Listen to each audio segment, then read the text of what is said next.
Lo que sí que he vivido es luego, siendo hiring manager, cómo se descartaba a candidatos simplemente porque venían de consultoría.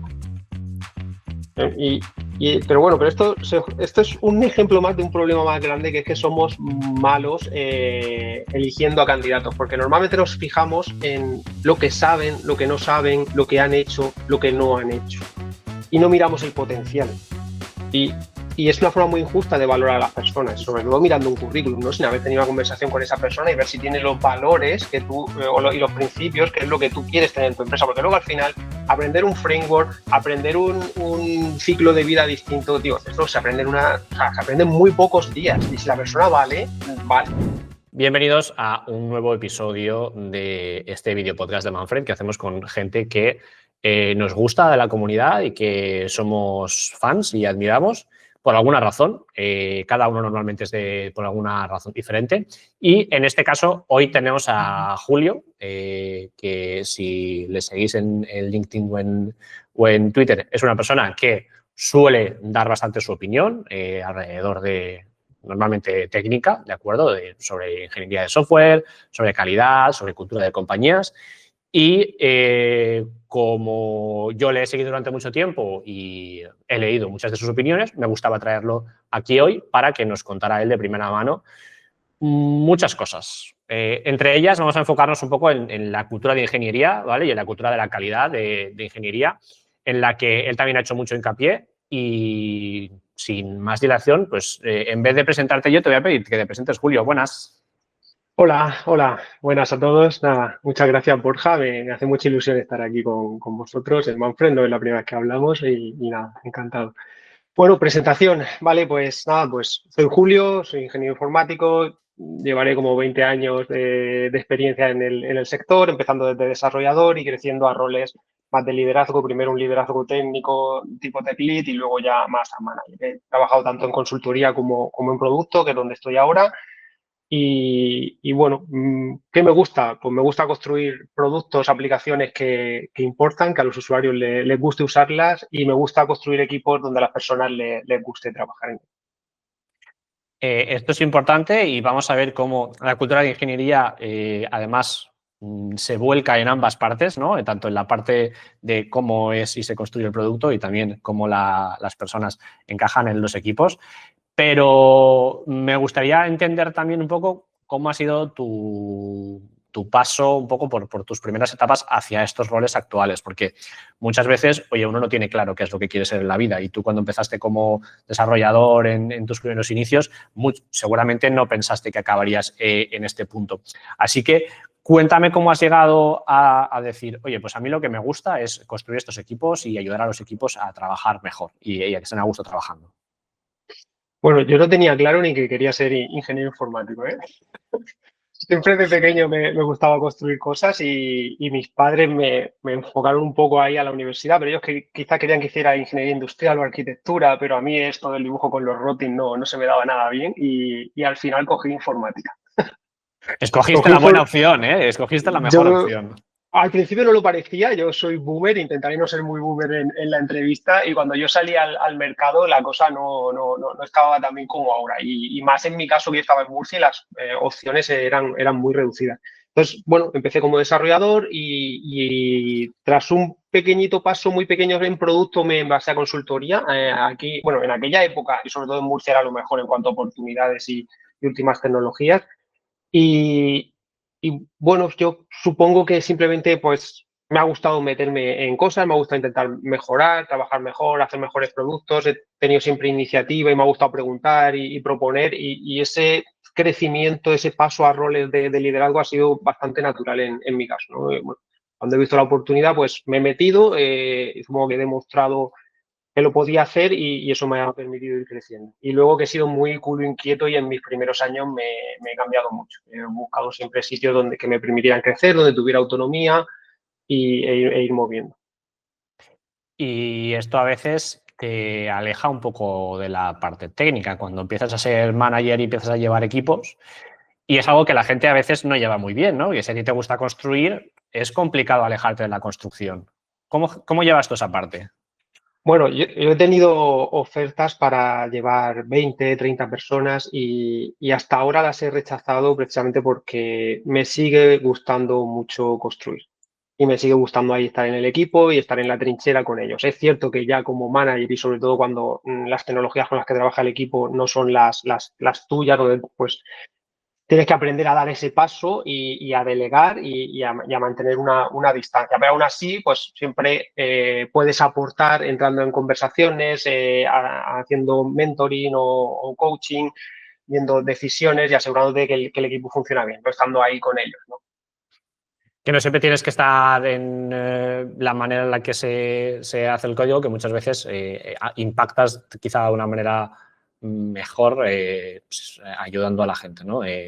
Pero era un poco por conocer esa sensación de ya no estoy en el día a día de lo que es la producción. Realmente mi trabajo ahora mismo es liderar el equipo, que liderarás también desde la parte técnica, pero al final normalmente sueles tener a alguien de liderazgo en tu equipo, ya sea pues, una persona que es más lead o un tech lead en concreto, que es el que te echa un cable. Tal cual, ¿no? Al final es una trayectoria, ¿no? Yo cuando voy creciendo son equipos pequeños y hago ese rol de tech lead o que ahora se lleva mucho, ¿no? Lo que han llamado el tech lead manager, el TLM, ¿no? de Google, ¿no? Que haces un poco de todo. Eres manager y también eres tech lead. Eso lo puedes hacer cuando conoces el código, cuando conoces las tecnologías, cuando el equipo es pequeño, pero conforme el equipo crece o si cambias de empresa y no son tus tecnologías, eso al final al final el día tiene las horas que tiene y tú tienes que decidir como manager dónde puedes aportar más. Ya, si es en la parte técnica como manager, pues igual deberías replantearte si quieres ser manager o quieres, y más ahora, ¿no? Que puede ser pues tech lead o staff o principal o la carrera técnica ahora tiene mucho futuro, algo que antes no tenía. Yo por eso también me moví un poco a manager, ¿no? Era donde, por lo que te llevaba, y sobre todo en consultoría, a lo que te llevaba la marea, ¿no? A crecer si querías crecer. Has hecho mucho hincapié, o por lo menos la parte que yo más te he leído y con la que más me he quedado, ha sido en el tema de las buenas prácticas, del testing y de la buena cultura de ingeniería. Entonces, te quería hacer una pregunta que yo creo que es muy relativa porque para cada uno puede significar algo muy diferente, pero de lo que se habla mucho y que no tenemos como una conceptualización muy clara, ¿no? ¿Qué es una buena cultura de ingeniería? Una pregunta complicada, ¿no? Ya qué es la cultura es algo Bueno, complicado, pero para mí una buena cultura, ¿no? Y sobre todo eso de buena cultura de ingeniería es, es cuando se entiende el rol de ingeniería como no un simple implementador, no un simple ejecutor al que el producto o el cliente le dicen lo que hay que hacer e incluso a veces cómo hay que hacerlo. En ingeniería coge esas especificaciones y las traduce a código o las traduce a un producto funcionando en producción, ¿no? A mí una buena cultura de ingeniería es donde el ingeniero entiende que su labor es resolver problemas y no simplemente implementar soluciones que otros han pensado. Se empieza por ahí, ¿no? Y entendiendo ese rol de ingeniero como algo principal y que está en el centro. Y luego, además, ¿no? Para tener una buena cultura, pues para mí es muy importante que las personas se importan. Hay que tratar a las personas bien y entenderlas, entender cómo funciona nuestro trabajo, cómo funciona la motivación de un ingeniero y luego tener un espíritu de mejora continua. Y yo creo que con estas tres cosas está bien para empezar. tú dirías que son ingredientes necesarios para poder empezar a construir una buena cultura de ingeniería. No hemos hablado aquí en Sí. ningún momento ni de buenas prácticas, ni de cobertura de testing, ni de despliegue continuo. No tiene nada que ver tanto con la parte técnica, sino más bien con cómo se gestiona el rol de ingeniería dentro de los equipos y cómo se trata a la gente desde dentro. Esto me parece importantísimo. Tú que además lo has vivido desde las dos partes, desde ingeniería más enfocada en consultoría, pero también desde la parte de producto en estas últimas compañías, ¿cómo es esa diferencia en la cultura de ingeniería entre trabajar pues, para cliente en un proyecto del que no eres propietario, no trabajas tú en esa empresa, a trabajar en una compañía donde realmente el producto que tú construyes sí que pertenece a esa empresa? Fíjate, yo en la consultoría, o sea, al final consultoría es algo tan amplio y hay de tantos tipos diferentes. Y yo en particular que siempre he hecho una consultoría muy pegada al cliente con una colaboración y una comunicación diaria, Y ahora que estoy en producto, te diría que la gente de producto se cree que son muy, muy diferentes a consultoría y en realidad no lo son tanto, ¿no? También depende un poco de la empresa. Pero hay empresas de producto que se parecen mucho más a consultoría de lo que les gustaría aceptar, ¿no? Y en producto tenemos un poco de clasismo, ¿no? Y nos creemos superiores a consultoría cuando en realidad hay grandísimos profesionales en consultoría y gente que trabaja muy bien y que tiene muy buena cultura de ingeniería. Pero sí que hay diferencias, ¿no? Mira, la principal diferencia, y te voy a ser muy claro, es el dinero. En productos se gana mucho más que en consultoría. Generalizando, ¿eh? Que por supuesto siempre aquí habrá alguien que levante la mano y diga, no, en mi caso esto no es así, seguro que no es así, pero generalizando, en productos se gana más. También lo que hemos comentado antes, ¿no? La carrera técnica también tiene más recorrido.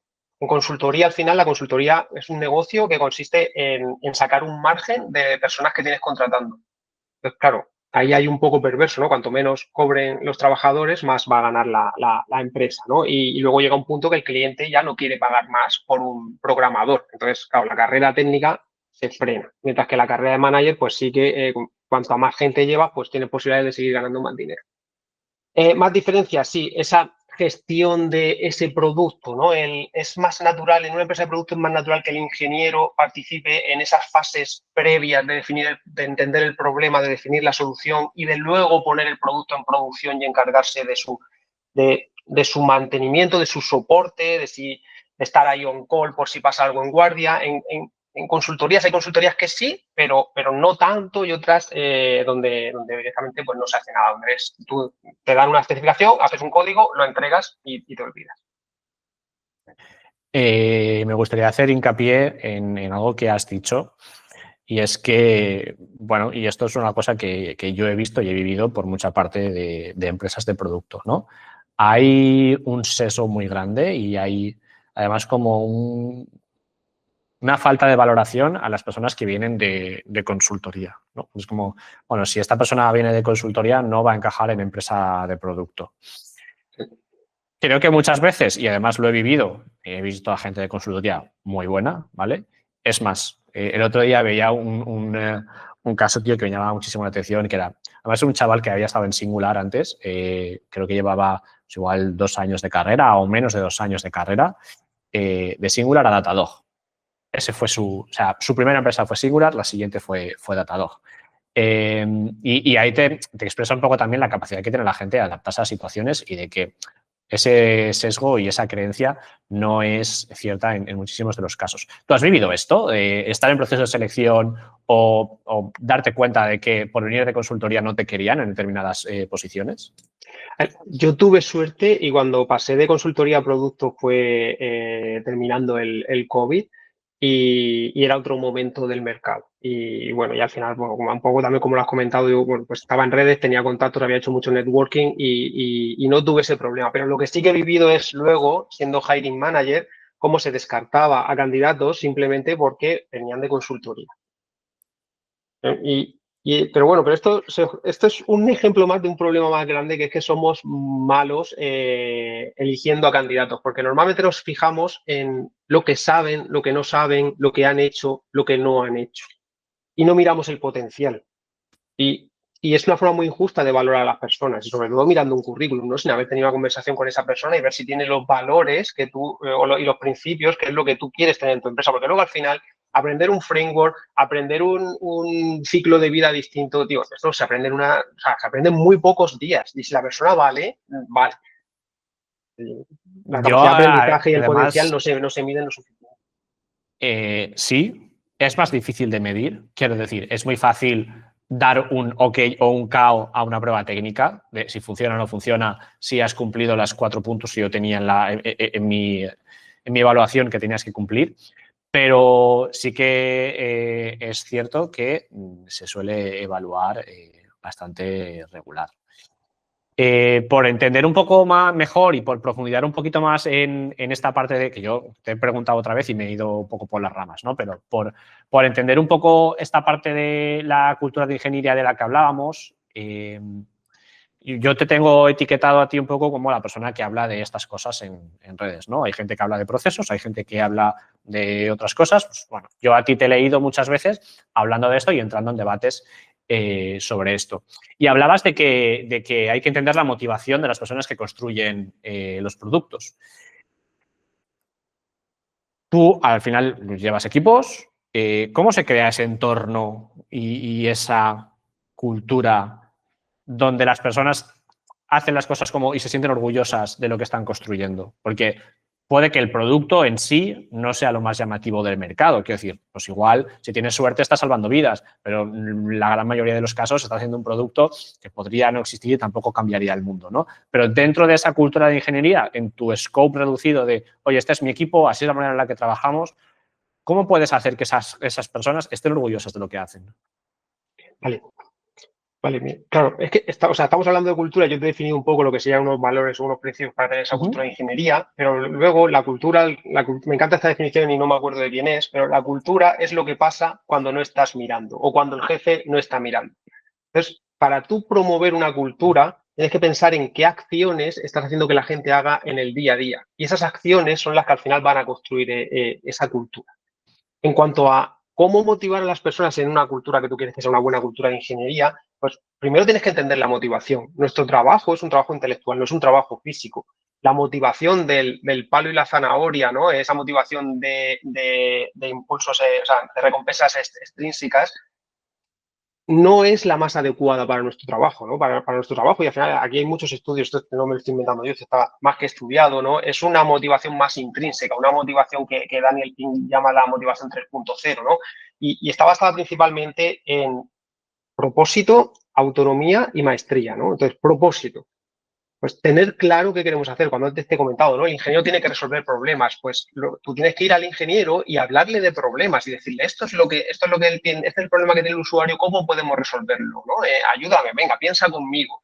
Eso ya va a generar en el usuario una motivación mucho más grande que simplemente estar esperando a que alguien le pase una especificación y él tener que traducir esa especificación a código. Además hay que ser claro, ¿no? Y en el propósito también es importante saber mantener el foco de las personas y eso se consigue con una sensación de progreso continua, ¿no? Que no parezca que el proyecto es interminable y no estamos avanzando nunca, ¿no? Sino saber crear esa sensación de progreso. Luego, autonomía. Pues, bueno, primero ya cuando le dices a una persona, no, tu labor es resolver el problema, no simplemente hacer lo que yo te diga, ya estás delegando y ya le estás dando autonomía. Y eso es un motivador muy fuerte en muchas personas. Bueno, al menos, y debería serlo para una persona que realmente quiere ser un ingeniero software. Y luego maestría. Todos nos motiva mucho y nos hace muy orgullosos construir algo que sabemos que está bien construido, que sabemos que funciona bien, que sabemos que usan nuestros usuarios, que la gente está contenta usándolo, que cuando que si te encuentras a alguien y tú le dices, tío, pues yo he hecho esto, ¿no? Para mí, una de mis etapas más felices y más orgulloso que estoy es de haber trabajado para el Servicio Murciano de Salud, construyendo un montón de aplicaciones y entre ellas la aplicación de cita para pedir cita al médico, ¿no? Y todo un portal del paciente para los pacientes. Cuando a mí me preguntaban en aquella época, ¿tú a qué te dedicas? Yo les preguntaba, oye, ¿has pedido alguna vez cita para el médico por internet o con la app? Ah, sí, sí, claro, pues eso lo he hecho yo, ¿no? Ese orgullo no es fácil de comparar, ¿no? Con otras cosas, ¿no? Y luego porque estaba bien hecho. Menudo accidente. No pasa nada. Estaba bien hecho y la gente te decía, oye, pues sí, pues me gusta mucho, es muy fácil pedir cita, es muy claro, tal. Has comentado algunas cosas que son muy difíciles de medir y son muy difíciles de medir para la gente de negocio y para la gente que luego son los que evalúan a los equipos técnicos, ¿no? Al final, oye, pues a mí tengo un equipo técnico que me cuesta tanto dinero, ¿cuál es el outcome que este equipo produce, ¿no? ¿Qué es lo que me está dando? Y dentro de esa maestría que tú comentabas, pues al final hay una serie de métricas que pueden parecer un poquito más perversas, que para mí un poco lo son, ¿no? Que no sé si hablan tanto de la calidad del producto que hacemos o más bien de cómo lo medimos. Pero sí que es verdad que luego se valora a los equipos por otras cosas que no tienen nada que ver con esta parte. Y se valora mucho esa velocidad de entrega y sobre todo en producto oye, ¿cuál es nuestro cycle time? ¿Cuánto tiempo tardamos en entregar cosas de valor? Y esto a veces, pues, también se tiene que balancear con el tema de reducir bugs o trabajar un poco la deuda técnica, ¿no? ¿Cómo consigues mantener al equipo motivado mientras a la vez, desde arriba muchas veces te están pidiendo, oye, hay que mejorar estas métricas? O tú sabes simplemente que, oye, hay puntos de mejora en el equipo que se pueden mejorar, pero ¿cómo consigues mantener esa motivación sin apretar demasiado y quemar al equipo? Vale, el equipo suele quemarse más cuando las cosas no funcionan bien, cuando tienen muchos bugs, cuando somos muy lentos, cuando las cosas se bloquean, cuando tenemos dependencias, cuando... ¿no? Ahí es, entonces, cuando nosotros ponemos prácticas de ingeniería, son para mejorar las cosas. Lo primero tenemos que identificar el problema que queremos mejorar y entonces aplicamos prácticas para mejorar ese problema. Entonces, al aplicarlo, la motivación del equipo, si funciona, ya va a mejorar por sí sola, ¿no? Y luego hay que tener cuidado, ¿no? Con no ir aplicando recetas simplemente porque otros lo hacen. Hay que pensar, bueno, o sea, yo necesito esto, tengo ese problema que tiene esa otra empresa que está aplicando esta práctica. Sí lo tengo, pues, vale, pues, oye, pues vamos a probar y como estamos probando, vamos a entrar en una mentalidad de prueba, de aprendizaje. Pruebo, funciona, creo que sí, creo que no, mido, voy a medir esto o bueno, o me voy a basar simplemente en lo que opinamos de forma subjetiva. Al final, no todo se puede medir de forma objetiva y puede ser muy peligroso, ¿no? Y a veces simplemente es como decir, oye, así es como queremos trabajar, ¿sí? ¿No? Vale. Y entramos en esa prueba. ¿Funciona? Te lo quedas. ¿No funciona? No te lo quedas y pruebas otra cosa. Y eso es, cuando tienes un buen entorno, eso es motivación también. El Y poder, negocio, el poder probar y poder decidir, ¿no? Con qué te quedas y con qué no. claro, claro. Y luego negocio no debe, es lo que he contado al principio, ¿no? A mí negocio no debería decirme cómo tengo que hacer mi trabajo de ingeniero. Mi negocio me tiene que poner objetivos de qué es lo que queremos conseguir como negocio. Y yo, o el equipo, tiene que pensar en cómo cumplir esos objetivos. Pero entonces, ¿cómo medimos lo que entrega un equipo? Porque ¿cómo se mide esa calidad del trabajo? Que es muy difícil, ¿no? O sea, yo te lo digo como estoy haciendo aquí un poco abogado del diablo, ¿no? De decir, o Ujú. sea, yo entiendo que la calidad del trabajo a veces es muy difícil medirla y que tiene que ver mucho, pues a veces, ¿no? si consigues el objetivo o no. Pero muchas veces nos obsesionamos con, oye, pues el código tiene que estar mejor, tiene que tener tanta cobertura de testing, tenemos que implementar herramientas, como tú decías, pues ya sea TDD o DDD o lo que sea. ¿Cómo mides tú la calidad de la entrega? A ver, es que hay que entender, ¿no? Que no aplicamos prácticas o hacemos las cosas con calidad por hacerlo con calidad. No queremos tener, no queremos tener un 10 de calidad. Queremos tener la calidad justa y suficiente para cumplir los objetivos de negocio. Porque entonces la calidad nos ayuda a trabajar mejor, a trabajar más rápido y a cumplir esos objetivos. Si te quedas perfeccionando, sobre perfeccionando, refactorizando, sobre refactorizando, no vas a cumplir los objetivos de negocio, por mucha calidad que tengas. Entonces, qué es calidad? La calidad son muchas cosas, ¿no? La calidad del producto, la calidad que se ve, la calidad interna, la calidad del código que te va a permitir luego modificarlo y no perder velocidad de desarrollo. Claro, ¿cómo medimos? Es que se puede medir, hay muchísimas cosas por medir, depende del problema que tengamos, ¿no? La calidad del producto, puedes hacer encuestas a tus usuarios y preguntarles, oye, ¿cómo valoras recomendarías este producto del 1 al 5, cómo lo valoras? La calidad de desarrollo, bueno, ¿qué cycle time tenemos? ¿No? ¿Somos capaces de poner cosas cada semana en producción? ¿Cuántos bugs tenemos? Cuando tenemos un bug, ¿cuántos incidentes tenemos que nos dejan el producto caído al mes? Cuando nos pasa esto, ¿con qué velocidad somos capaces de arreglarlo? Todo, hay muchas cosas que se van a medir, pero ¿qué problema tiene el equipo, ¿no? Para saber qué tenemos que arreglar? Hay una cosa que has dicho que me parece importantísima, que es no obsesionarme con la manera con la que se hacen las cosas, ¿no? Es decir, no quiero hacer la mejor arquitectura del mundo, sino que quiero hacer la arquitectura que sea buena para poder llegar al objetivo, ¿no? Que igual el objetivo que tengo ahora no es el mismo que tengo dentro de 2 años y esa arquitectura hay que cambiarla, tirarla a la basura y volver a hacer una nueva. Y lo mismo pasa con la calidad de lo que hacemos, ¿no? Realmente lo que queremos sacar en tiempo, en calidad, número de incidentes va a estar de acuerdo con nuestros objetivos o realmente es un parche para poder. Esta parte me parece súper importante porque hay mucha gente como que se tatúa algunas recetas de, oye, esto es lo que hay que hacer. Y no sé si tú lo has visto, pero al final nosotros trabajamos con muchas compañías y hemos visto que hay muchas empresas que fallan a la hora de aplicar muchas de estas cosas. ¿Cuáles han sido los errores que más has visto en tu carrera a la hora de mejorar la calidad o la excelencia técnica? Claro, hay que estar alineado con negocio y entender qué nivel de calidad quiere, ¿no? Y esto pasa un poco en empresa de producto y a mí me ha ocurrido, ¿no? Varias veces, ¿no? De venirme desarrolladores y decirme, Jolín, yo es que he venido a una empresa de producto porque quería hacer las cosas con calidad y quería hacer las cosas bien. Hacer las cosas bien, o sea, la empresa de producto está para sacar el producto, para hacer crecer ese producto y para que eso funcione como espera producto. Eso es hacer las cosas bien.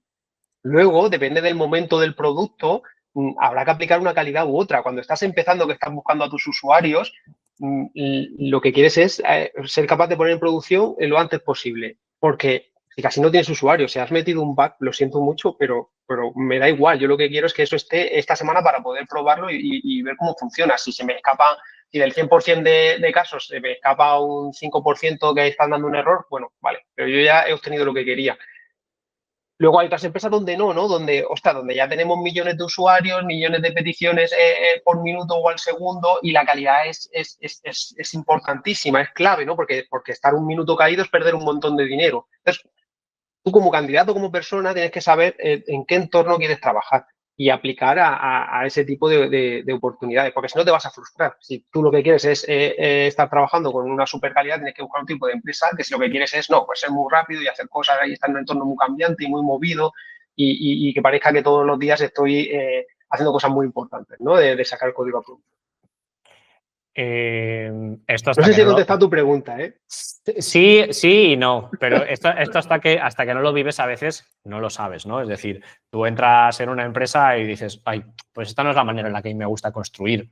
Me voy a ir a la de al lado, que parece que desde fuera se construye mejor. Y a veces te tienes que pegar con cosas que no son lo que tú esperabas, ¿no? Oye, pues me ha parecido muy curioso el entender o que la gente entienda que no por irte a trabajar en una empresa de producto se va a trabajar con una mayor calidad. Al final, muchas veces las etapas a las que se construye el producto suelen ser etapas muy aceleradas y dependen mucho de si tienes una inversión externa o no y tienes que ser rentable o no. Y esto te lleva a coger una velocidad en la que a veces te impide pensar tanto en la calidad, ¿no? Sí que es verdad que en el momento en el que empiezas a tener un volumen de usuarios es necesario pararte y volver a construir cosas que ya tenías anteriormente desarrolladas que no te impiden evolucionar a la velocidad que tú quieres, ¿no? Pero...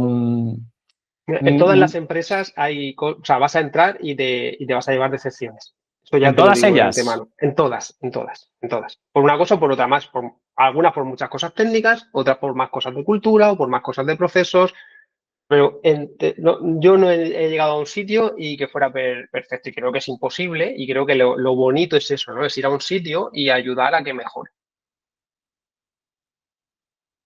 esta parte también me gusta mucho porque es de ser o tener mucha madurez laboral también, entender que no todo es perfecto y no todo es como tú quieres, pero que puedes formar parte del cambio que tú quieres ver en esa compañía, ¿no? Dentro de ese cambio, tú desde la parte de liderazgo creo que puedes hacer bastante, tanto hacia arriba, por las personas que tengas por encima tú, pues oye, trasladar problemas del equipo y solucionarlos, pero también hacia abajo en cómo la gente se va desarrollando bajo tu liderazgo, ¿no? ¿Cómo lideras tú en el día a día? Porque lo estamos hablando ahora, las recetas de los demás no se pueden aplicar para todo el mundo. No eres Facebook, no eres Netflix, ni tampoco eres Cabify, en el momento en el que está ahora Cabify, ¿vale? Entonces, ¿cómo lideras tú o cómo has ido aprendiendo a liderar? Muy complicado. Pregunta complicada. A ver, yo intento liderar con el ejemplo, ¿no? Para mí es importante ser consistente, ¿no? Y si yo digo una cosa, yo tengo que ser el ejemplo de que hago esa cosa. No puedo ser inconsistente, estar diciendo una cosa y hacer la contraria. Luego, me gusta ser, pues, igualmente, ¿no? Siguiendo por ahí, pues me gusta ser muy claro. con las cosas que hay que hacer y que no hay que hacer y por qué. Me gusta mucho hablar de los porqués, ¿no? ¿Por qué tenemos que hacer esto? ¿Por qué no tenemos que hacer esto? Me gusta mucho dar confianza. Para mí como manager es súper importante que el equipo confíe en mí y para eso yo soy el primero que tiene que confiar en ellos. Me gusta mucho que haya un entorno de colaboración. Somos un equipo y para que, y eso, esta frase todo, de que un equipo no es solo la suma de las partes, ya, para que no sea así hay que colaborar mucho y trabajar como un equipo. Entonces me gusta mucho fomentar la colaboración, ¿no? Y que la gente comparta el tiempo, que haga pair programming, que podamos hablar con el product manager, con los diseñadores, que seamos todos una piña, ¿no? Y vayamos todos juntos. Luego, antes, cuando estaba más pegado a lo técnico, ¿no? Pues también lideraba y mentorizaba dando ejemplo ahí, ¿no? Y ayudando a programar y comentando cómo mejorar el código. Ahora, como manager un poco más alejado y que delego un poco más la parte técnica, pues en lo que me centro a la hora de hacer mentoring y coaching es intentando que la gente entienda esta realidad, ¿no? Cómo funciona la empresa, qué es lo que funciona, qué es lo que no, cuál es su rol, que intentando que ellos sean visibles y que su trabajo sea visible fuera, no solo para mí, sino para toda la empresa. Bueno, pues hay un poco... También una de las cosas que veo importantes es como líder o como manager, tú tienes que saber adaptarte al equipo. Y hay equipos que van a necesitar de ti que tengas un estilo de liderazgo y otros que tengas otro. Te iba Yo a no tengo preguntar justo ahora sobre esto, porque claro. tú entras en una compañía donde un equipo ya está construido, lo tienes que liderar y no es lo mismo que cuando tú lo has construido y lo has hecho un poco a tu medida. ¿Cómo te adaptas tú o cómo haces que se adapten? No, ¿cómo me adapto yo? Yo tengo que leer al equipo, ver dónde es fuerte, dónde no es tan fuerte y ver cómo yo puedo impactar para que donde es fuerte sea más fuerte y donde es menos fuerte, pues se haga, bueno, pues intentar tapar eso. Entonces, pues depende mucho, ¿no? No es lo mismo estar en un equipo lleno de senior que en un equipo con más junior, ¿no? Entonces, tienes que adaptarte. Hay mucha gente que dice, no, a mí me gusta ser servant leader, ¿no? Bueno, servant leader está muy bien cuando efectivamente tienes un equipo con senior y gente ya muy madura que tiene muy claro cómo crecer y cómo comportarse en la empresa. Y tú puedes quedarte en ese segundo plano y ser más retador con la gente y asegurar que simplemente que están haciendo las cosas bien y tal. Pero luego hay otros equipos que no. O también momentos. Hay momentos donde un equipo entra en crisis, aunque sea muy bueno y tenga muchos senior, y realmente hay que sacarlo de ahí. Entonces, a lo mejor pues tienes que bajar al barro y tú dar ejemplo y tirar de ellos y moverlos y a lo mejor moverlos en momentos en los que no les apetece moverse, pero es lo que se necesita. Pero aquí entramos ya en terreno pantanoso en el que tienes que gestionar situaciones incómodas. Oye, pues hay gente que no quiere hacer esos cambios, hay gente que no le va a encajar tu manera de liderar, es muy difícil gustarle a todo el mundo. ¿Cómo ayudas a crecer a la gente sin quitarles pues, autonomía, sin entrar en la microgestión? Porque es muy complicado cuando tienes gente pues, que no está trabajando al nivel de otros compañeros y tienes que estar pues, un poquito más encima, más pendiente, tienes que echarles un cable, o gente que directamente te confronta y que no encaja con tu manera de trabajar. Mira, hay managers que no les gusta nada ese desarrollador pues que les reta, ¿no? Como tú dices, que les confronta, que se resiste, que se queja, ¿no? Dicen mucho, este tío es que no para de quejarse, este tío o esta tía, ¿no? Y a mí ese rol me encanta, sinceramente. Es una persona que me está demostrando que le importan las cosas, me está demostrando que quiere que se funcione mejor y a veces incluso me está dando un toque y me está diciendo, Julio, es que tienes que hacer, es que tú, es que yo voy a hacer el código y voy a hacer esto, pero tú también tienes que ayudar a mejorar esto. Entonces, a mí ese rol me encanta. Raramente me he encontrado con gente que no pudiera encajar y llevar bien en el equipo. Han sido excepciones contadísimas, ¿eh? O sea, me sobran muchos dedos de la mano para hablarte de esos casos. Y al final, bueno, pues, ha habido ocasiones que ha habido personas que han tenido que salir del equipo porque no había forma de que encajaran el cambio que era necesario mover. O que rindieran o que tuvieran el rendimiento que se esperaba de ellos. Esas son las partes que no molan nada de ser manager, ¿no? Te tienes que comer unos marrones que el resto del equipo no tiene que comerse. Total, total. ¿Compensa el salario los marrones que te tienes que comer? Porque hablando con los datos en la mano, ¿vale? Un engineering manager cobra más que una persona de backend o de frontend, ¿vale? El rol más equiparable a un engineering manager es un staff engineer, más o menos, ¿vale? En el que sí que es verdad que el salario puede estar por ahí también.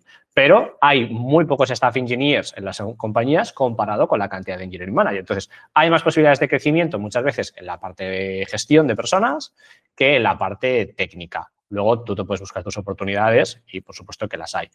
Pero he visto a mucha gente y en la conversación con Samuel salió este tema también, que dice que ser manager pues no le compensa. ¿Qué opinas?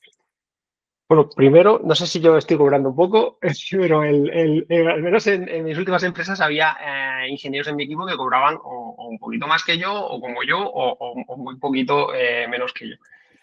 Entonces, que lo cual pone más difícil tu pregunta de si compensa o no. Para mí me compensa absolutamente.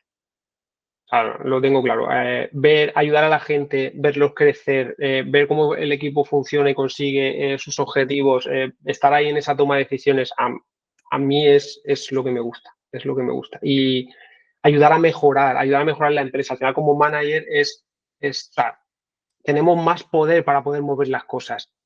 Entonces, yo como desarrollador a veces me sentía muy frustrado, ¿no? Por cómo funcionaba el equipo o la empresa o ciertas cosas técnicamente y tal, ¿no? Y para tener ese poder de decisión o necesitaba subir a manager bueno, a veces eso siempre pasa, ¿no? Cuando un manager está muy quemado, siempre dice, Buah, yo quiero volver a desarrollador y algunos vuelven, pero no se acuerdan, porque no se acuerdan de los problemas que tenían como desarrollador y que les llevó a ser manager, ¿no? Pero creo que tendríamos que verlo de forma mucho más natural, que la gente suba a manager, pues suba, no sé si es la palabra adecuada, pero que la gente pruebe a ser manager, sobre todo para que conozcan el rol, ¿no? Y todos esos problemas que estamos comentando que conlleva, ¿no? Que vean esa realidad, porque hay gente, ahora mismo estamos en un momento en que, o sea, que ser manager es muy difícil, ¿eh? Y somos el rol que es, cuando las cosas funcionan mal, te comes todos los palos, desde arriba y desde abajo. O sea, los de arriba son al primero al que le van a decir, esto no está funcionando bien, la culpa es del manager, y los de abajo son los primeros que se van a quejar de, guau, madre mía, este tío no está haciendo nada, no sé qué, no nos ayuda y tal. Entonces, estás en una posición ahí muy complicada, estamos recibiendo mucha presión y más ahora en estos momentos de reestructuración constante del sector y de las empresas.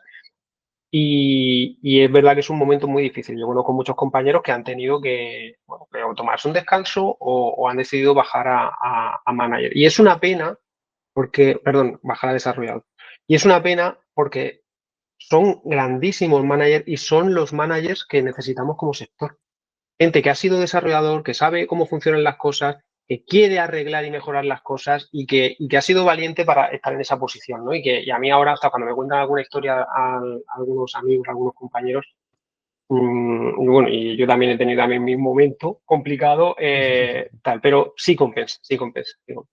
Yo soy de las personas que opina que no tiene que ser solamente vocacional, sino que el salario tiene que acompañar, porque la responsabilidad, los valores que te tienes que comer y también la capacidad que tú tienes de solucionar las cosas es mucho mayor. Entonces, sí que me gustaría esa parte que tú dices de que mucha gente probara el management porque entenderían mucho mejor a sus managers muchas veces de los que se quejan o los que no están de acuerdo y no entienden en la posición muchas veces en las que están, ¿no?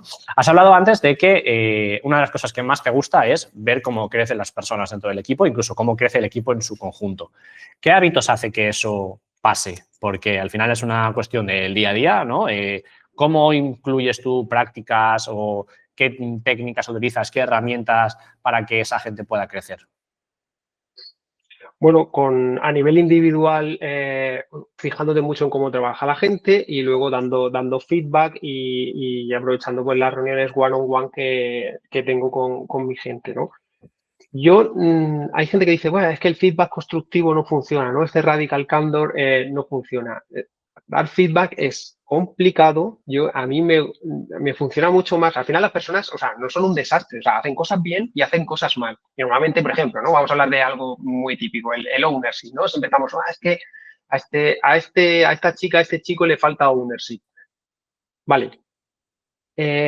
Seguramente habrá acciones donde le falte y otras donde sí lo tenga. cuando lo tenga, díselo y señálaselo. Dile, muy bien, me ha gustado, has tenido mucha iniciativa, lo has hecho bien, esto es lo que se espera de ti y tal. Luego hay que ser muy claros con las expectativas, ¿no? Y aquí esto es algo muy bueno en las empresas de producto, que casi todas suelen tener definido un career path donde se definen esas expectativas según tu nivel en la empresa, ¿no? Entonces, apóyate mucho en ese career path para que los ingenieros tengan muy claro cuáles son las expectativas, qué es lo que esperas de ellos. Y entonces, feedback, one-on-one, y luego, por supuesto, bueno, en las retrospectivas ya trabajamos más a nivel de equipo, ¿no? Ver lo que no ha funcionado, lo que se podía haber hecho mejor y trabajar. Luego también tener, bueno, un entorno saludable, ¿no? Un entorno sano, donde si alguien se equivoca, pues se ha equivocado. Lo importante es arreglarlo y aprender de ello, y no ir con el palo a darle a esa persona por haberse equivocado. Eso no ayuda a nada.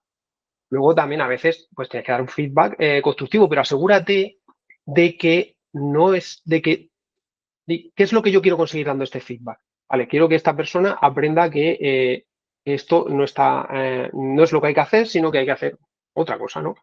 Entonces, enfoca muy bien la conversación, prepáratelo, no vayas directamente con el palo, no, tío, es que esto lo has hecho mal, es que tal, no.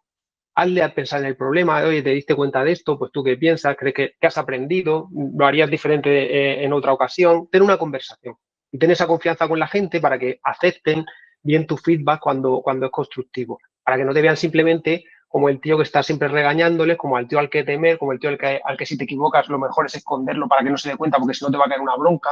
Entonces, monta un entorno saludable, trátalos como personas, como compañeros, ten conversaciones con ellas y sé positivo cuando tienes que ser positivo, celebra cuando tienes que celebrar y luego, por supuesto, también sí, di las cosas que hay que mejorar y háblalo abiertamente, pero en un entorno donde, vale, esto se puede mejorar, hagámoslo, ¿qué hemos aprendido? Genial, sí, ya está, o sea, no pasa nada, o sea, pasa nada por equivocarse y nos equivocamos todos los días. Simplemente hay que aceptarlo y aprender de ello. No equivocarte y tener el mismo error una y otra vez. Hay que aprender y hay que tener conversaciones para centrarnos en aprender. Crear esa cultura de no culpabilidad y esa cultura sana es complicado, pero la parte contraria es tener una cultura del temor, ¿no? De, oye, pues, la he cagado, ¿qué me van a decir? ¿Me van a echar? O no lo voy a decir, no voy a asumir que he sido yo y así no se enteran mucho mejor. Esto puede pasar mucha factura también a los equipos.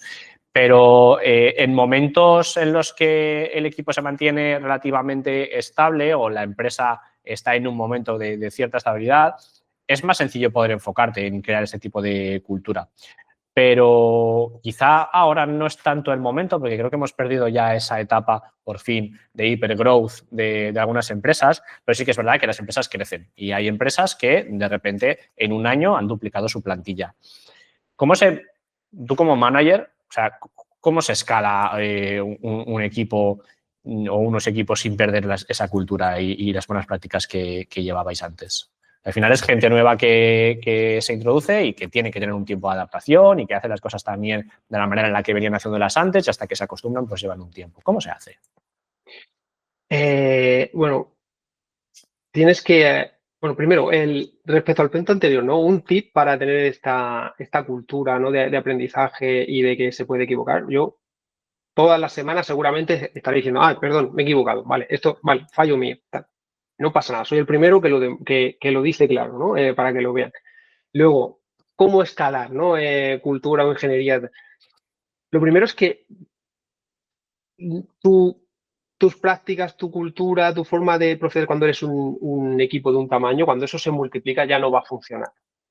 En el momento en que una persona sale del equipo y entra una nueva, el equipo es diferente y algo de adaptación seguramente ocurre dentro. Pero cuando es algo tan masivo, ¿no? Como duplicar plantilla y cosas así, bueno, tienes que fichar muy bien, intentar fichar más o menos con esos valores que sí que quieres continuar, valores, no irte mucho más allá y luego tienes que adaptar.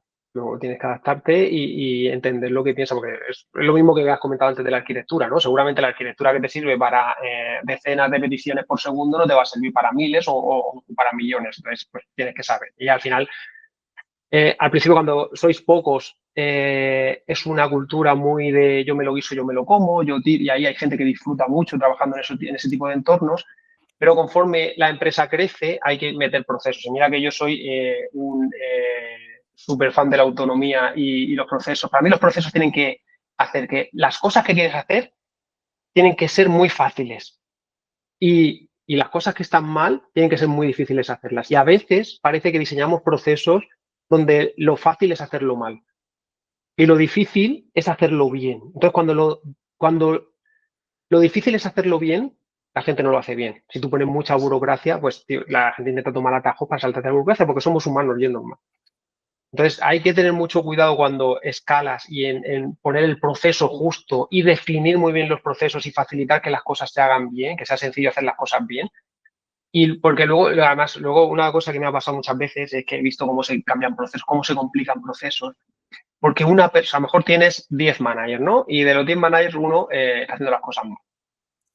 Entonces, o ha cometido un error o lo que sea, ¿no? Y entonces tú, en vez de intentar enseñarle a ese manager cómo hacer las cosas bien, darle un poco de formación, bueno, lo que necesite, esa persona concreta, lo que he visto en empresas es que cogen y el proceso lo complican para que ese error no vuelva a ocurrir. Claro, estás cargando de burocracia a los otros 9 que estaban haciendo perfectamente su Su trabajo. trabajo por el otro, ¿no? Y lo peor de todo es que seguramente es que esa persona, si no vas y tienes esa conversación con ella y le das feedback y le dices, no, mira, es que aquí el problema es este, y nuestros valores son estos, y nos gustaría que tú hicieras las cosas así. No que yo te cree un formulario que tú tengas que rellenar para hacer un proceso. Pues esa persona seguramente seguirá buscando la forma de no hacer las cosas bien y seguirá hackeando el proceso. Mientras que a los otros 9 ya les han metido más burocracia. Y así se complica un poco una empresa. Es una receta buena, pero es que además es algo que pasa mucho, ¿no? Al final, cuantas más gente tienes, necesitas que todos sigan una manera de trabajar y eso acaba siendo, pues, oye, ampliar los procesos o mejorar los procesos para que todos intentemos que lo hagan de la misma manera. Has hablado de fichar bien y pues, al final somos una empresa de recruiting y nos interesa cómo se ficha y cómo se contrata.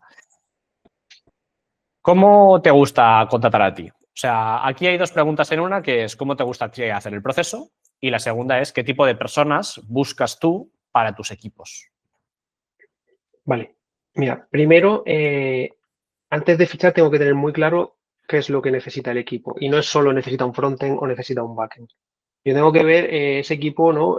Cómo va de aptitud, ¿no? ¿Necesitamos a alguien más potente técnicamente o no? Técnicamente vamos bien. ¿Necesitamos más liderazgo? ¿Necesitamos más ownership? ¿Necesitamos más colaboración, que el equipo se lleve mejor entre sí? Hay cosas que no son solo una lista de tecnologías, ¿no? Que tú necesitas en el candidato. Eso es lo primero que tienes que tener claro para luego, cuando estés haciendo las entrevistas, ver si eso se cumple o no. ¿Qué más? Bueno, luego un equipo, para mí un equipo tiene que tener dos tipos de roles. Uno es el inconformista, ¿Mm? la persona esa esa va a ser tu aliado siempre que quieras mover cambios, siempre que quieras mejorar. Necesitas esa persona. Aunque sea esa persona que se queja, entre comillas, de que las cosas se pueden mejorar, de que las cosas no están bien. Esos son conversaciones que hay que tratar con ellos y enseñarle a esa energía, canalizarla y enfocarla de forma constructiva, ¿no? Pero esa persona va a ser tu aliado cuando quieras mover cambios. Y necesitas esa persona. Y además va a ser ese segundo líder dentro del equipo. Y luego me gusta mucho tener a una persona siempre que hace un poco de pegamento con todo el equipo, ¿no? Que esa persona que da gusto, ¿no? Que esté en las reuniones, que siempre tiene una sonrisa, que es positiva, que ayuda, ¿no? A veces siempre nos ponemos en falsas dicotomías cuando hablamos de, no, es que o es bueno técnicamente o tiene muy buena actitud, ¿no? Normalmente es, no tiene, o sea, que esto no es un juego de rol, no subes uno y baja el otro.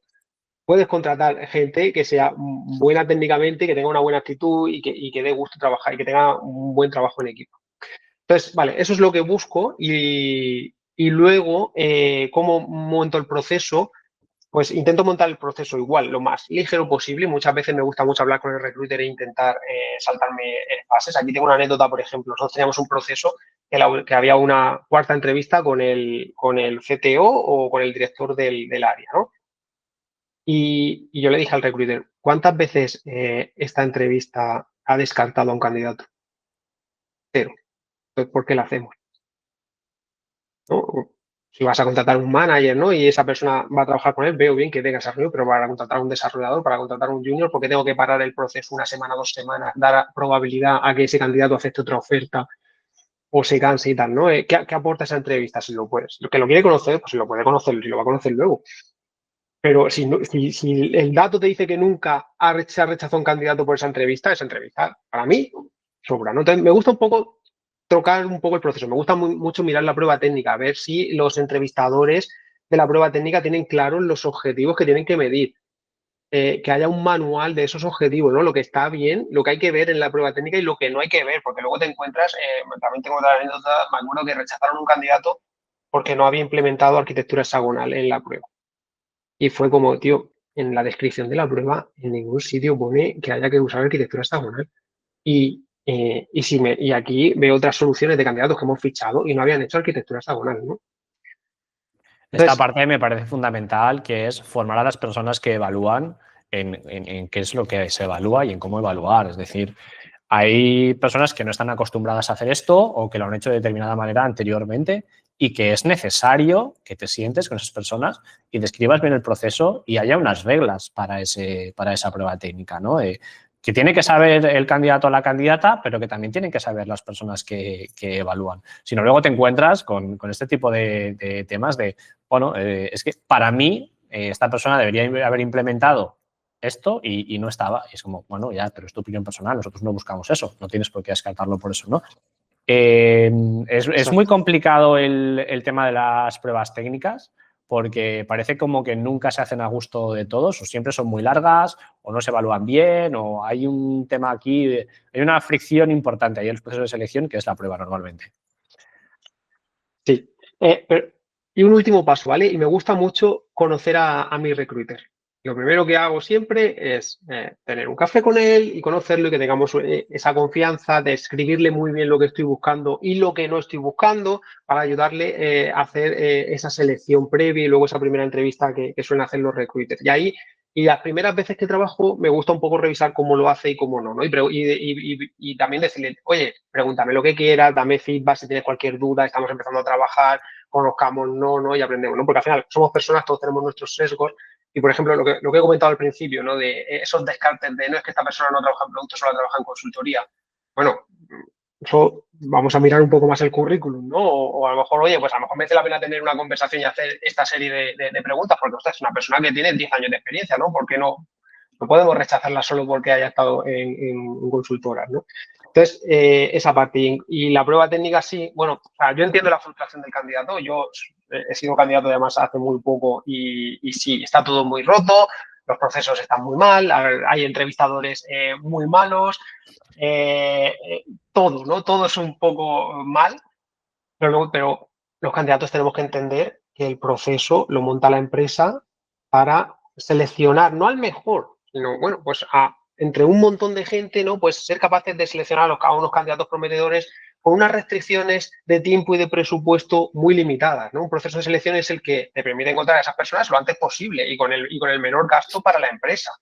Entonces, claro, hay decisiones que para el candidato son frustrantes y están mal, pero claro, pero para la empresa, pues le viene bien, ¿no? Porque se ahorra tiempo, porque se ahorra gasto o lo que sea, ¿no? Y la prueba técnica, pues sigue siendo una, ¿no? Y aquí yo te puedo, mira, hace mucho tiempo, yo me acuerdo que estaba en una empresa, en una consultora, y la forma de contratar a la gente era, pues bueno, el jefe de ahí del área, pues tenía una entrevista con ellos y bueno, si más o menos se llevaban bien en esa entrevista y tal y que cual, pues lo fichaba, ¿no? Cuando yo tuve que fichar para mi equipo, yo monté una prueba técnica y fui criticado, ¿no? Pero monté una prueba técnica y no me ha ido mal. Y he contratado gente muy, muy buena casi siempre, ¿no? Y a mí pues, las pruebas técnicas me gustan. Y de hecho si yo tuviera que entrar en una empresa como desarrollador, bueno, y me ha pasado, ¿eh? Y me entero de que el proceso de selección no iba a ninguna prueba, sino que es simplemente ir a hablar con el jefe y tener esa conversación, ostras, pues le diría, ostras, pues aquí quién entra, ¿no? Que luego hay empresas donde ese modelo está muy bien, porque porque dicen, vale, no tengo gastos y yo aquí necesito muchísima gente y necesito además muchísima gente, me da igual el nivel, ya irán destacando unos y los otros ya los iremos echando. Bueno, son modelos de negocio mmm, Diferentes. válidos, exactamente diferentes y ya está. Y al final, como candidatos entramos en un juego, lo que tenemos que entender es cómo funciona el juego para poder ganar al juego. Has hablado de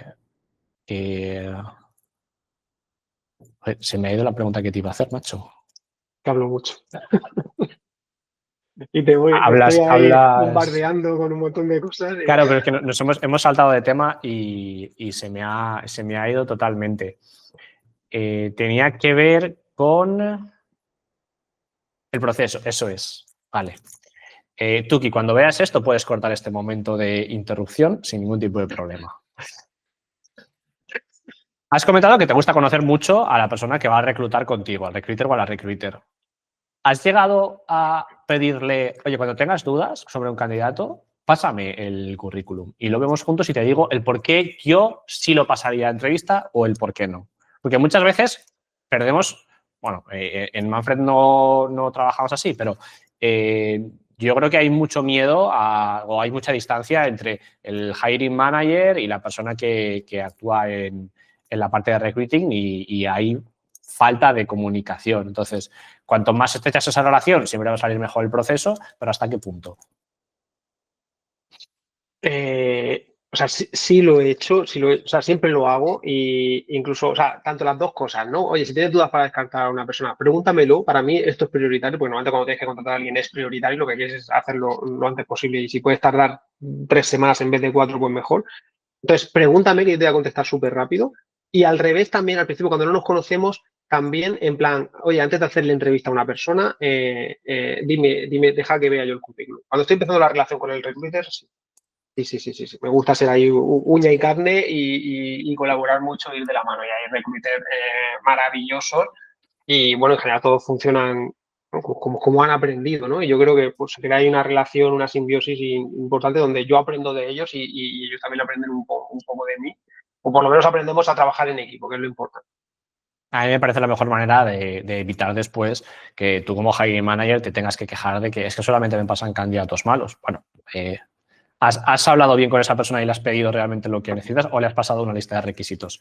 Hay que ver ahí un poco cómo estamos trabajando. Vale, vamos a cerrar con un tema que me gusta tratar un poco así por encima, porque creo que tampoco me parece el más importante, pero es como muy raro no hablar de este tema. Esta mañana hemos sacado un informe en el Tech Career Report y tal, y me estaban preguntando mis compañeros, ¿por qué no hemos hablado de IA?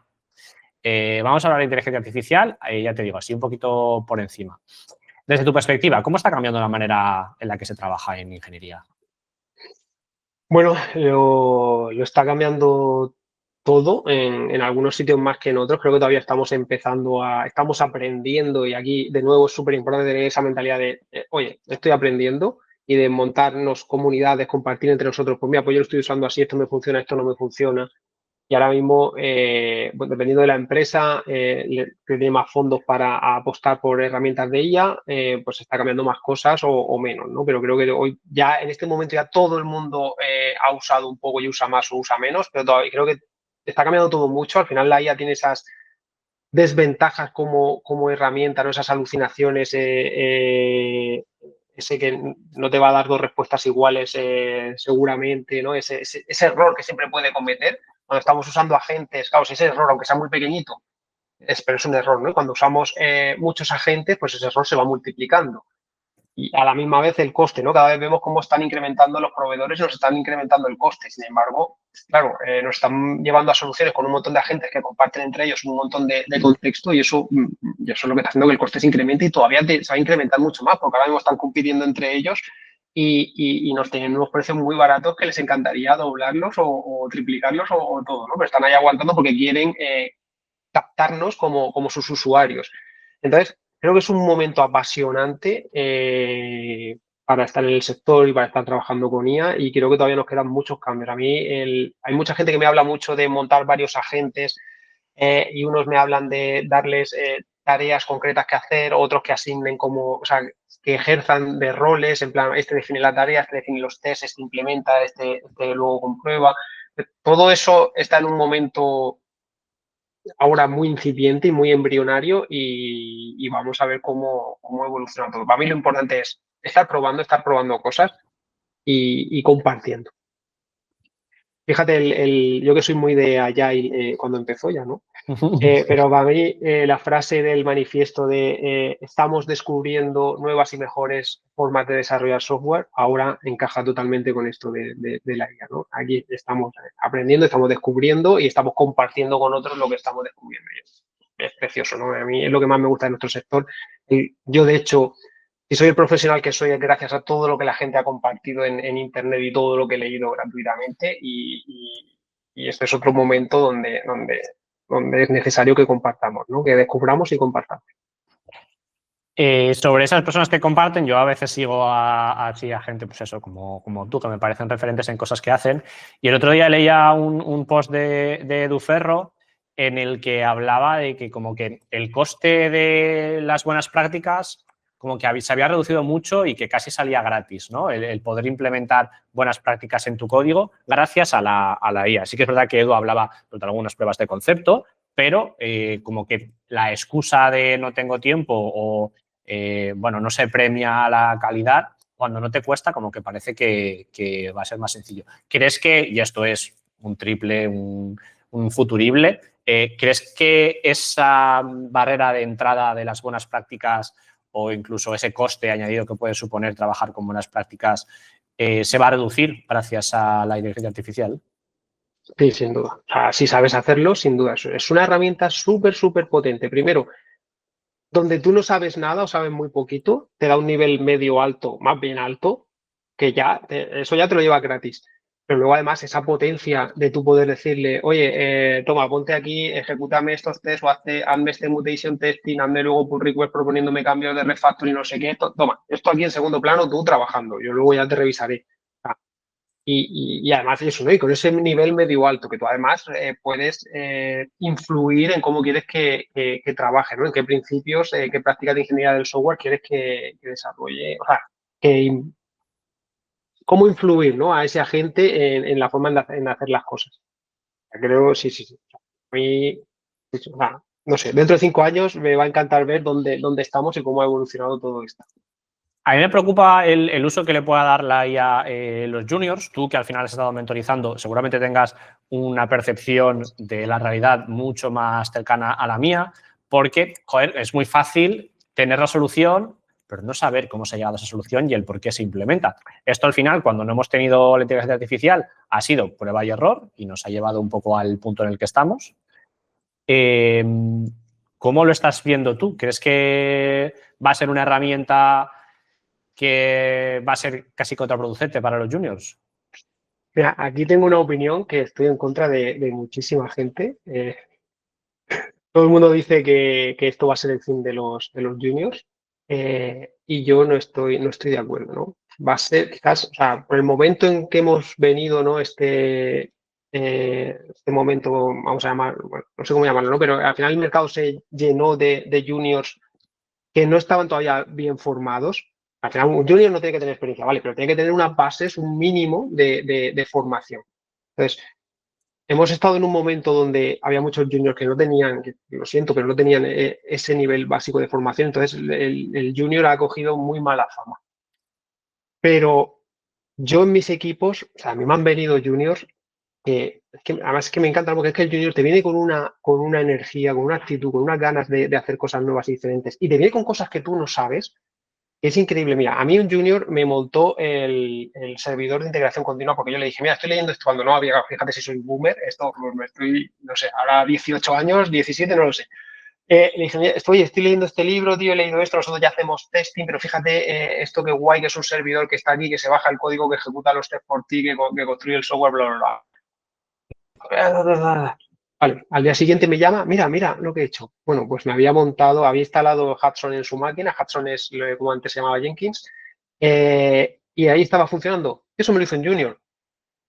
Un junior, cuando vino el COVID y nosotros creamos un equipo presencial y que yo no creía en el remoto, y nos tuvimos que ir todos a remoto de la noche a la mañana y estábamos preguntándonos cómo trabajar, pues un junior me llegó y me dijo, mira, he montado un Discord, esto funciona así, yo no lo conocía, esto se usa aquí en juegos, no sé qué, mira, tenemos aquí canales, entramos, hablamos, bla, bla, bla, maravilloso. O sea, la fuerza que te da un junior es increíble, ¿no? Pero hay que saber ficharlos bien. Y entonces, ahora bien, ¿no? La gente se queja y dice, no, es que el junior no sabe, la IA le da soluciones rápido, lo va a estar usando sin saber si eso funciona o no funciona. Tío, eso ha pasado siempre, porque así es como aprendemos. O sea, nos íbamos a Stack Overflow y copiábamos y pegábamos, y si funcionaba, funcionaba, y si no, o simplemente parecía que funcionaba y ahí lo dejábamos pasar y luego nos entrábamos que no, que eso fallaba y es que no lo habíamos entendido bien. Yo tengo una, pero es que eso le pasa a los juniors y nos pasa a todos. Yo tengo una anécdota también muy graciosa, investigando un problema y probando una cosa con Hibernate que no estaba funcionando, nos daba un error súper raro. Bueno, pues buscando ahí en Google, llegamos a un artículo que decía, si estás aquí porque es que no sabes SQL. O sea, y teníamos ya más de 10 años de experiencia, ¿eh? Y lo que nos ha pasado es que hemos estado copiando y pegando cosas que nos estábamos encontrando en Stack Overflow y que no eran lo que teníamos que copiar y pegar. Entonces, la IA lo que le va a dar a los juniors es una herramienta de probar súper rápido. La persona que quiere aprender va a aprender. El que no quiere aprender, pues no va a aprender o le va a costar más o lo que sea. Y ahí es donde tú, un manager, pues tendrá que mentorizar y que enseñarle y también todos nosotros como equipo, pues bueno, si esto está ocurriendo, que somos capaces de lanzar mucho código, porque eso es lo que nos está provocando la IA, ¿no? Que ahora somos capaces de generar código mucho más rápido que antes. Bueno, pues a lo mejor tendremos que aprender en cómo limitar que ese código entre a producción o no, cómo hacer más test, cómo comprobar mejor que la calidad, cómo no, para no dejar que esa bola de código crezca y crezca súper rápido. Ese no es el problema, o sea, y eso no es problema de Junior, eso es problema nuestro que tendremos, de todo el equipo que tendrá que pensar cómo hacerlo. O sea, y en conclusión, yo creo que, o sea, yo en un equipo quiero un Junior, lo tengo claro, y ahora y con la IA también. Y con la IA también, es que de hecho estoy deseando que me venga una persona que su primer IDE fue Cursor o bueno, o el mismo VS Code con Copilot, ¿no? Y ver ellos cómo trabajan y cómo funcionan con la IA. O sea, que me va a parecer maravilloso. Si yo aprendí un montón de juniors de ver qué herramientas usaban ellos y tal, yo flipado. Y va, hostia, esto no lo conozco, esto cómo funciona. Y me ha encantado preguntarle. Y Tienen una aprender. capacidad de enfrentarse a las cosas nuevas que tú ya has perdido posiblemente y que a ti te va a dar visión de cómo hacer esas cosas de manera diferente. Me ha gustado mucho gran parte de las anécdotas que has contado porque son casos reales, ¿no? De cosas que te han pasado y que apoyan gran parte de lo que hemos estado contando hoy.